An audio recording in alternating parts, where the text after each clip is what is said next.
poor memory, poor concentration. These things are very frustrating, and interestingly enough, they don't just occur with people in their 80s and 90s.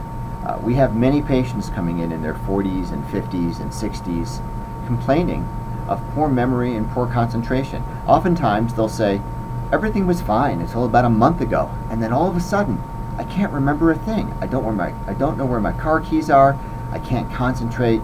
Other people will come in and they'll say, you know, I've had this condition even though I'm only 45 or 55. I've had this condition for years, and I just attribute it to the way I am. Some of the symptoms: foggy thinking, poor memory, unable to concentrate, can't remember where things are, can't remember what you need to do, can't remember what you did beforehand. There are many different causes from a Chinese perspective for why these are happening, and many of them are treatable.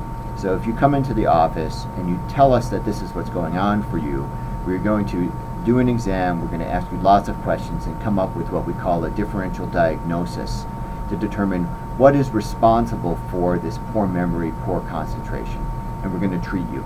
And you're going to see there's a difference. And patients are always ecstatic when this happens. They can't believe it's true, that you can get acupuncture and all of a sudden their concentration improves and their memory improves. And we have people older in their 70s and 80s that come in and also wanting to have improvement in these areas. And we tell them that, of course, it's a little more difficult the older you get. I mean, when you're 80, you're supposed to have poor memory, and your concentration just naturally won't be as good, but it still can be improved with acupuncture.